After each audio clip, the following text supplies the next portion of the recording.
Okay, I may have just shown you guys the view from the edge of the world, or I'll show you right now. Edge of the world. Look how gorgeous that view is. Oh my goodness. I got zero cool over here. And then if you come around here, Jenga Rock. I'm gonna get a video of me riding out of here. But this is the view. 2-hour dirt bike ride to get here. I guess it's not always this crowded here. It's 4th of July. So, God bless America. Zero cool, losing his patience with me. Twirling in circles as I set up my camera. And time to ride, baby. So I got lost coming in here. I think I know the way out. We'll see though.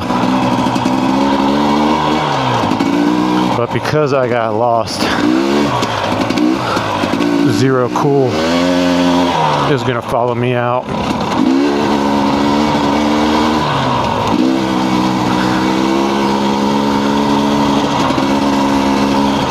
Today is going to be a fun talk about fear.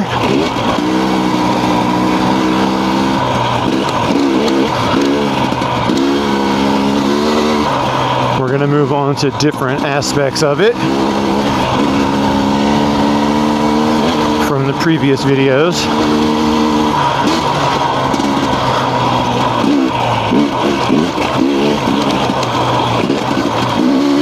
Oh.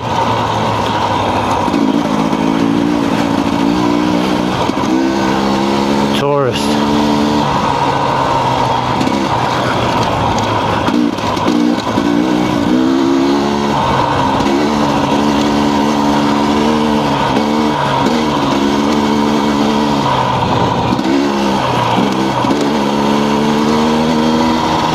See, this road is why it's so busy up there. But this ain't the way we came.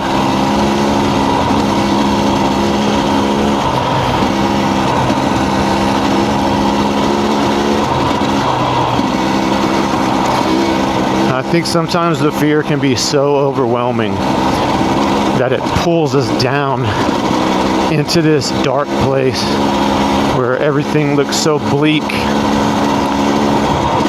And when you get on the other side of it and you look back at it, you can see, pretty sure, yeah.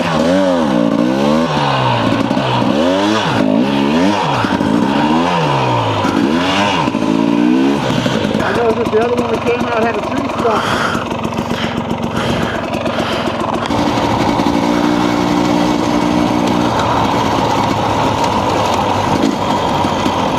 Oh yeah, same road. This is just going to cut across to it. But he was right.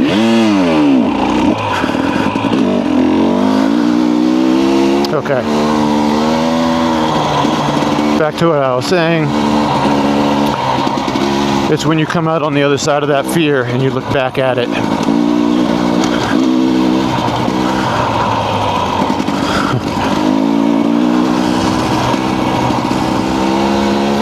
When you can see just how much it pulled you into that darkness. And at the time it seems like it's your whole life. And it can be so overwhelming. And I'll give you guys a little story of my hindsight. Because when you see this stuff coming,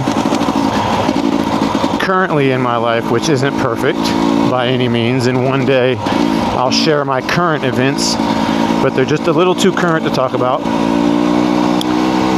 But I see these triggers and these paths that my mind takes, and because I recognize them from going back in time to another experience of mine, it's easy to navigate through it. But there was a time when I lost everything. I had My first business that I started out of college was a mortgage company during the mortgage boom, and so I didn't understand the economy. And growing up in the 80s and 90s, you know, people had jobs for 40 years, and then they'd retire, which what the old people would call the golden handshake. You give somebody 20, 30 years of your life, you get that golden handshake where you get a paycheck for the rest of your life, and you actually retire.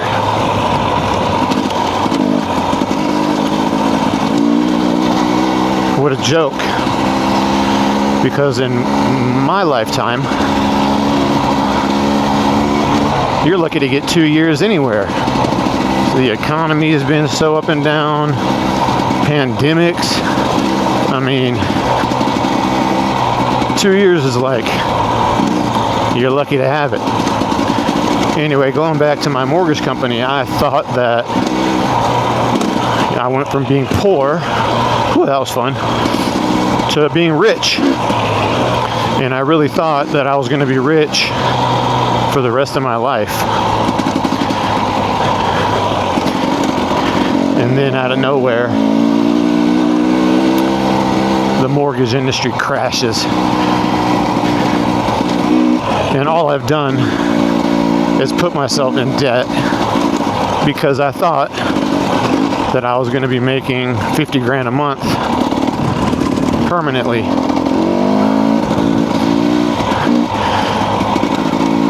I mean, on the low scale, you know, we'd make 150 on some months. And so buying the big house and leasing the brand new Cadillac and spending money on alcohol was fine, because whatever I spent this month, I'd make up next month. And so I wasn't exactly in the best financial position after only 1 year of making money. You know, I started the business in 06. The business started crashing in 07. Major crash, 08. I mean, everybody talks about 2008 as the crash, but that's because they weren't in the business of it. Because anybody that was in the business of mortgages knows that the crash came much sooner. March of 07, really.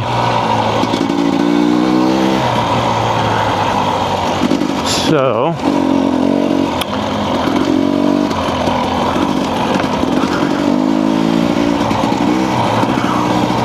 long story short, industry crashes.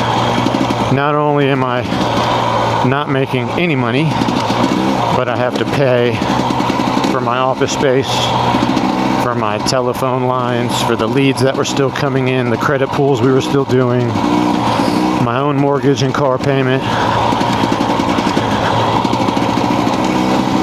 And so obviously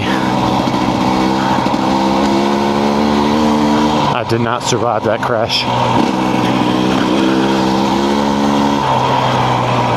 The feeling of losing everything wasn't something I was new to. I had already been homeless as a kid, but I thought those times were over. And it was scary as shit. It like ripped off a bandage that I didn't know was there. And PTSD from my childhood came back to haunt me, and depression sank in. My house foreclosed, and you know, just like a total loser, I didn't just move out. I took the ceiling fans, the lights, the doors, the big mirror glass doors on the closets, the kitchen sink. And I was just living in this negative energy and full of fear, scared to death, and feeling real sorry for myself.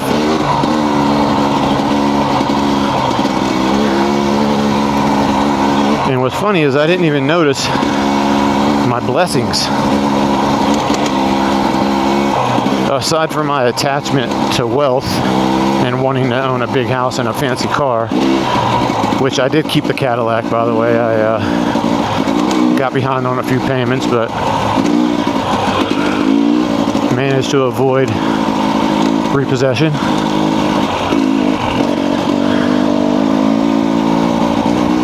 So an old girlfriend of mine from college, God bless her, her family was flipping houses at the time, and they had this beautiful house on the river that they had plans to tear down and rebuild this gorgeous mansion. But because of permitting and contractor timelines, it was going to be like a year and a half before they could demolish it. So they let me live there.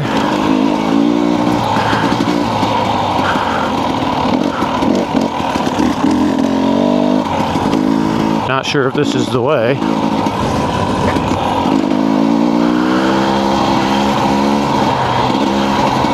And it still wasn't easy. Living there rent-free, I had a garage full of all the things that I took from my house. I had the ceiling fans and all the stuff. And then our office that we shut down, I had, 20 laptop computers and computer speakers, desk phones. And so I would live there rent-free, and I would sell items on Craigslist just to get by, just to have food. And even then, I was still pretty miserable. My girlfriend at the time was a bartender. She would come by, give me some tip money. And she came by one morning. I was sitting on the front porch when she pulled up, just feeling sorry for myself like always. And she came by, sat down next to me, chit-chatted. It was real endearing. And then hands me a whole wad of cash. And she's like, let's hang out tonight. Hold on, let me double check. Alright.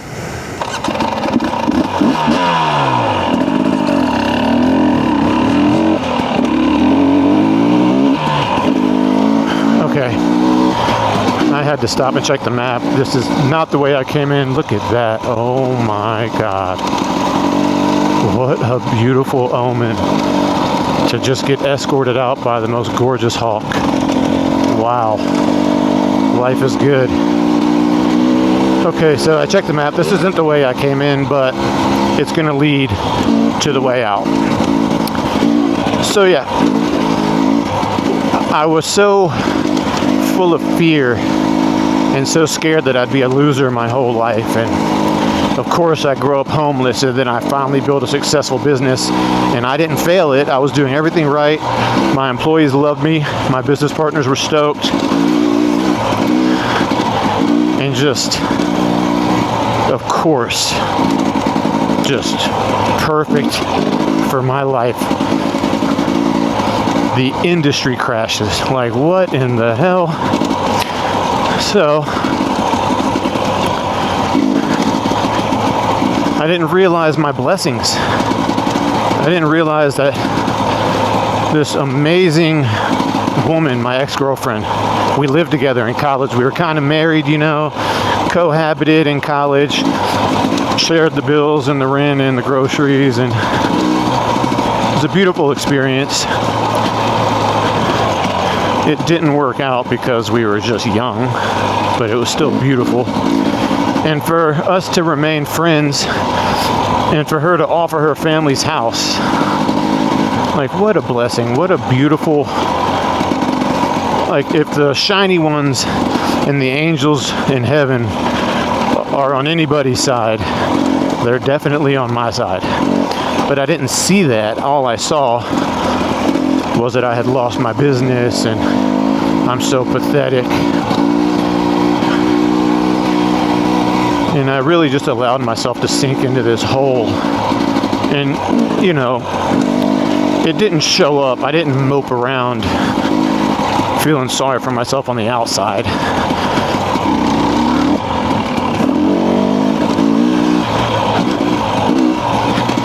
But on the inside, I was suffering. I was my own worst enemy. And I just couldn't see the other side of it. And then to have my current girlfriend come by to give me her tip money. She's working until 4 in the morning.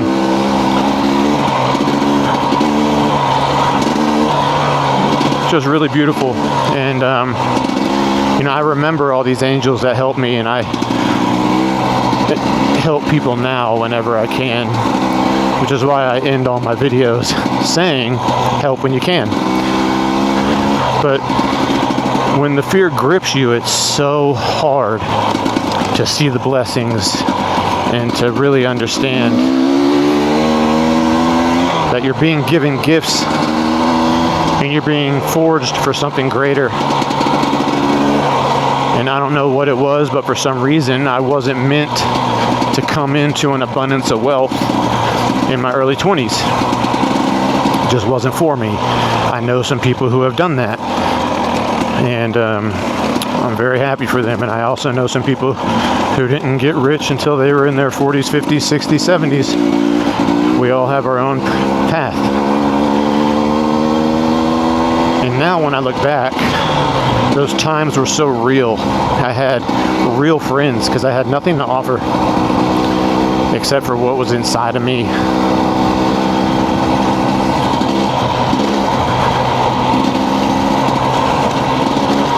So this definitely is not the way I came. I should probably check my map one more time.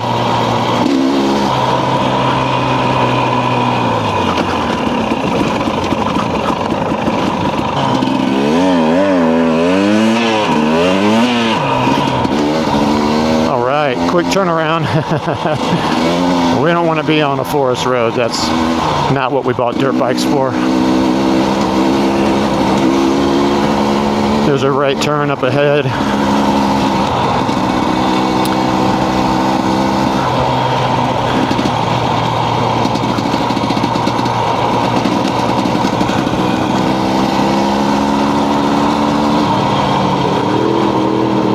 Here it is.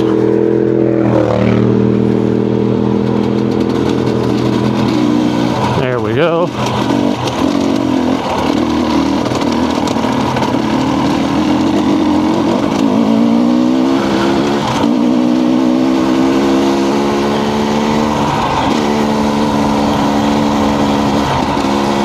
So I was so caught up in my superficial fears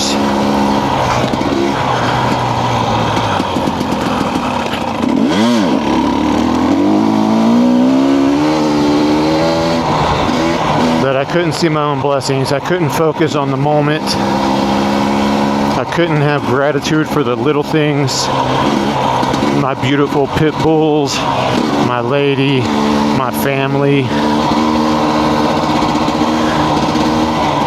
Best friends I've ever had in my life. You know you got best friends when you're a total loser and people still love you.